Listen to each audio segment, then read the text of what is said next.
천사의 아침 방문을 찾아오신 여러분을 환영합니다. 오늘도 아침 예배 말씀으로 믿음과 위로의 시간을 갖게 되길 바랍니다. 성도 여러분 안녕하세요. 오늘도 아침 예배에 찾아오신 성도님들을 진심으로 환영합니다. 주님께 기쁨을 드리는 신앙은 무엇일까요?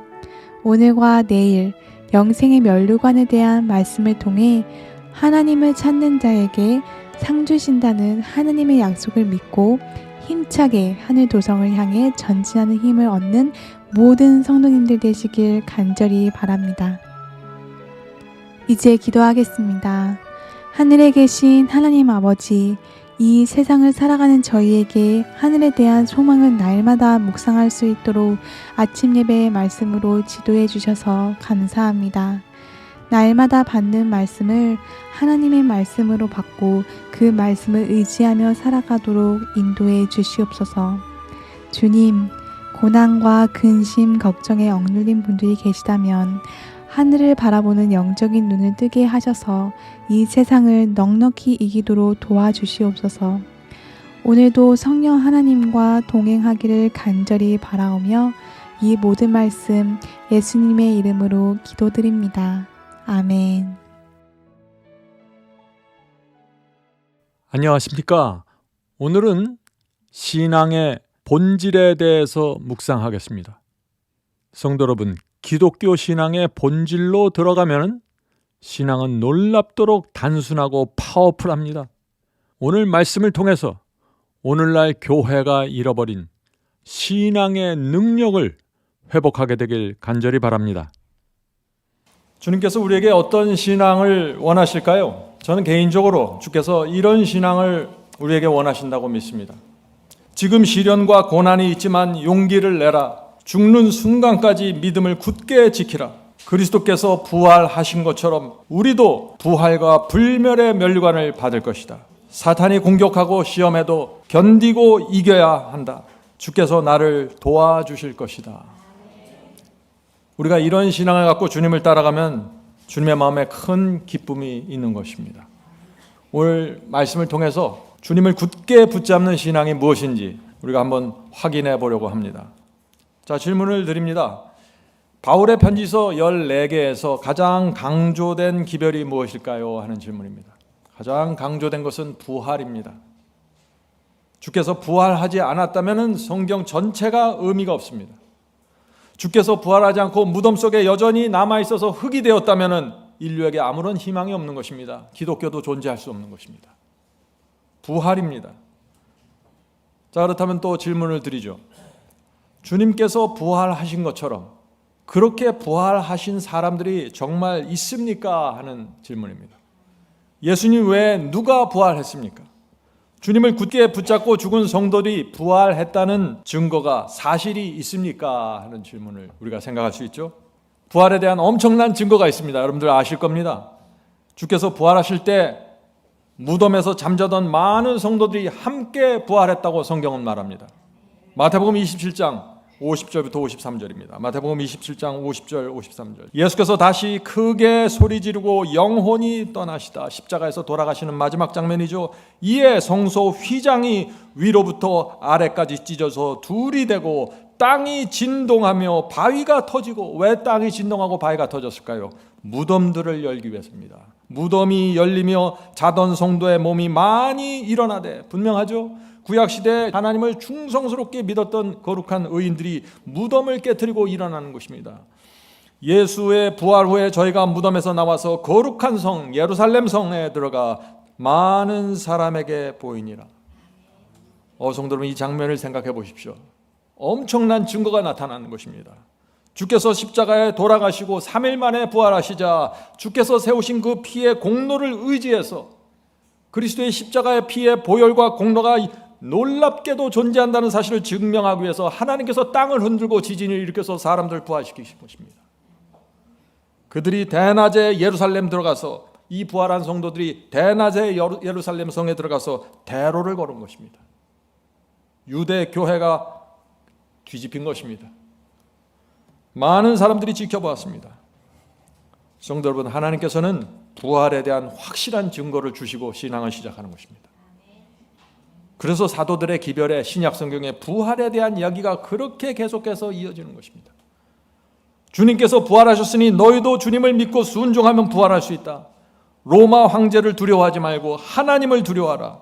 화형대에서 불타고 맹수들에게 물려 죽어도 부활할 수 있다. 우리 주님께서 약속하셨다. 너희가 나를 믿으면 죽어도 살겠고. 성도 여러분, 하나님께 충성한 자들은 죽어도 살고 영생의 면류관을 받는다는 이 기별이 그 당시 소아시아와 유럽을 휩쓴 것입니다. 단순한 복음입니다. 많은 교리, 복잡한 교리를 이해해야 구원받는 게 아니라 오늘 말씀드린 이 부활의 기별 하나만 붙잡으면 신앙은 끝나는 것입니다. 그것을 붙잡고 수많은 사람들이 구원을 받은 것입니다.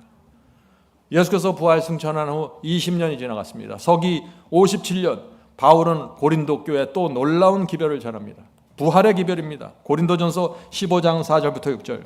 주께서 성경대로 사흘 만에 다시 살아나사, 예수께서 성경에 예언된 그대로 사흘 만에 다시 살아나사 게바에게 보이시고 후에 12제자에게와 그 후에 500여 형제에게 일시에 보이셨나니 그 중에 지금까지 대부분 살아있고 어떤 이는 잠들었으며. 서기 57년까지 그리스도의 부활을 목격했던 500명 이상의 사람들이 대부분 살아있었던 것입니다. 12제자만 주님의 부활을 보고 주님의 몸을 만진 것이 아니라 500여 명이 무덤에서 부활하신 그리스도를 목격했다. 그들 대부분이 지금도 살아있다. 이 기별을 고린도 교회에 전한 것입니다. 이 말씀을 들은 이 고린도 교회 교인들의 마음이 어땠을까요? 부활에 대한 소망으로 불타오른 것입니다. 어떤 고생과 어려움이 있어도 주님께 충성하겠다는 신앙으로 들어가게 되는 것입니다. 여기에 말이 더 이상 필요 없는 것입니다. 부활하는데요. 성도 여러분, 부활과 영생의 진리를 믿으면 신앙은 불타오릅니다. 부활과 영생을 믿는데 신앙이 불타지 않으면 안 믿는 것입니다. 그것은. 자, 질문 드리죠. 부활을 믿으면 어떤 변화가 생길까요?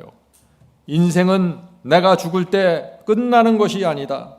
주님께서 반드시 나를 부활시키고 영생의 면류관을 주신다 하는 이 진리를 정말 믿으면은 어떤 변화가 생길까요? 놀라운 변화가 생깁니다. 모든 고난과 고통과 염려가 지푸라기처럼 힘없이 사라집니다. 가난과 질병도 두려워하지 않습니다. 내 인생의 미래를 두려워하지 않습니다. 이 세상을 나그네처럼 살게 됩니다. 내 인생의 목표는 오직 한 분 그리스도입니다. 이렇게 되는 것입니다. 얼마 전에 임종을 앞둔 한 형제를 방문했습니다. 그 형제는 평생 교회를 다닌 적이 없는 분입니다. 저는 그 침상에 누워있던 그분에게 부활과 영생의 소망을 주기 원했습니다. 이렇게 말했습니다. 형제여, 갑자기 주님을 믿는다는 것이 어색하게 느껴질 것입니다. 그러나 나는 형제가 형제의 누님과 형님을 사랑하고 존경한다는 사실을 압니다. 형제여, 누님이 믿는 하나님, 형님이 믿는 하나님이라면, 그런 하나님이라면 믿을 수 있지 않겠습니까? 그분은 눈물을 글썽이면서 아멘이라고 대답했습니다. 저는 또 이렇게 말했습니다. 형제여, 죄 짓지 않고 선을 많이 행해야만 구원받는 것이 아닙니다. 나는 형제에게 오늘 두 가지 말씀을 드리겠습니다. 이 말씀을 굳게 붙잡으면 주께서 형제에게 부활과 영생의 면류관을 주실 것입니다. 첫째, 예수께서는 심령이 가난한 자는 복이 있나니 천국이 저희 것이라고 하셨습니다. 너희가 나를 믿으면 죽어도 살겠고라고 하셨습니다. 지금 형제의 심령은 가난합니다. 지금까지 살아오면서 가장 가난한 심령을 지금 받고 있는 것입니다. 이 가난한 심령으로 주님을 영접하면 주께서 형제에게 지금 천국을 약속해 주시는 것입니다. 형제를 반드시 부활시켜 주십니다. 둘째, 예수님은 세상 죄를 지고 가는 하나님의 어린 양이십니다. 형제여, 지금까지 살면서 범한 모든 죄들을 하나님의 어린 양에게 드리십시오. 그분이 지고 가십니다. 주님께서 형제의 모든 죄를 지고 가실 것입니다. 형제님 마음에 생각나는 모든 죄를 드리고 맡기십시오. 주님을 붙잡고 용서를 구하시면 그분께서 불쌍히 여겨주십니다. 그 형제의 눈에 눈물이 고이는 모습을 보았습니다. 그날 방문한 우리 모두는 함께 기도했고 그 형제에게 침례를 베풀었습니다. 침례는 주님의 마음에 큰 기쁨을 드리게 되었을 것입니다. 저는 끝으로 그 형제에게 이 말씀을 읽어주었습니다. 여기에 우리가 위하여 기도하던 한 사람이 있다. 또 저기에 우리가 임종을 앞두고 대화를 나눈 사람이 있다. 여기에 또 불쌍한 술주정뱅이로 산 사람이 있다. 여기저기 그 죽음을 앞둔 마지막 임종을 둔 사람들이 있다는 것입니다. 우리는 구원하기에 능하신 예수님께 그들의 시선을 고정시키게 하려고 노력하였고 주님께서 사망을 이기고 승리를 주실 수 있다고 말해 주었다. 그들은 의지할 데 없는 영혼을 주님께 맡겼다. 그 마지막 순간에 주님께 맡기는 장면이죠. 그들의 머리 위에 불멸의 영광스러운 면류관이 있다. 성도 여러분, 죽어가는 환자의 머리에 불멸의 면류관이 씌워질 수 있습니다. 잊지 마세요. 주님께서는 마지막 순간까지 영혼을 구하길 원하십니다. 우리는 임종의 순간까지 환자의 마음을 그래서 주님께 인도하려고 노력해야 하는 것입니다. 죽음을 앞둔 환자들에게 어려운 교리를 알려주려고 애쓸 필요가 없습니다. 구원하기에 능하신 그리스도, 사망을 이기게 하시는 그리스도, 이분을 분명하게 소개하는 것입니다. 성도 여러분, 1세기 성도들은 부활 신앙으로 모든 것을 이기고 극복했습니다. 우리도 부활 신앙으로 깊이 들어가야 합니다. 너희가 나를 믿으면 죽어도 산다는 그 주의 말씀을 붙잡고 전진해야 합니다. 주께서 우리에게 영생을 약속해 주셨는데 우리가 무엇을 두려워하고 주저할 것이 있겠습니까? 부활 신앙이야말로 우리가 이 세상을 지나 나그네로 살다가 하늘 가나안으로 들어가게 하는 능력의 신앙입니다. 기도하겠습니다. 하늘에 계신 아버지, 오늘 저에게 복음의 본질이 무엇인지 보여주셔서 감사합니다. 우리에게 부활을 약속해 주셔서 이 세상을 용기와 감사와 충성으로 살 수 있게 해주셔서 감사합니다. 주여, 주께서 약속하신 이 부활을 붙잡고 이 세상을 이기고 극복할 수 있고 풍요로운 마음을 받을 수 있도록 축복해 주시옵소서. 염려와 두려움이 몰려올 때 주께서 우리에게 약속하신 이 부활과 영생을 바라보고 붙잡게 해 주시옵소서. 우리 인생이 이 세상 살고 흙이 되어 사라지는 허무한 인생이 아님을 가르쳐 주셔서 감사합니다. 저에게 남은 시간, 주어진 시간 동안 영혼들에게 복음을 전하고 진리를 전파하고 하늘 도성으로 들어갈 수 있도록 축복해 주시옵소서. 이 모든 말씀 예수 그리스도의 이름으로 간절히 기도드립니다. 아멘. 성도 여러분, 마지막 사명에서는 아침 예배 채널을 유튜브에서 별도로 운영하고 있습니다. 아침 예배 채널에서는 매일 새벽 4시에 예배 영상이 올려지고 있으며 특별히 아침 9시에 예배가 진행됩니다. 아침 9시 예배가 아침 예배 채널의 독특한 특징입니다. 원하시는 분들은 유튜브에서 아침 예배 채널을 별도로 구독 신청하여 주시면 저희와 함께 아침마다 예배 드릴 수 있습니다. 매일 아침마다 하나님의 말씀으로 저희 모두가 주 앞에 나와 예배 드리는 신앙으로 함께 나가게 되길 간절히 바랍니다. 감사합니다.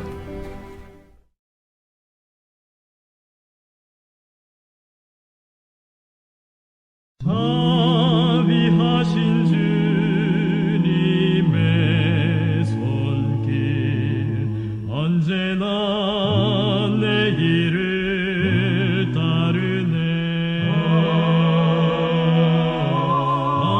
아픔의 악이 다르듯이 나의 모든 생애를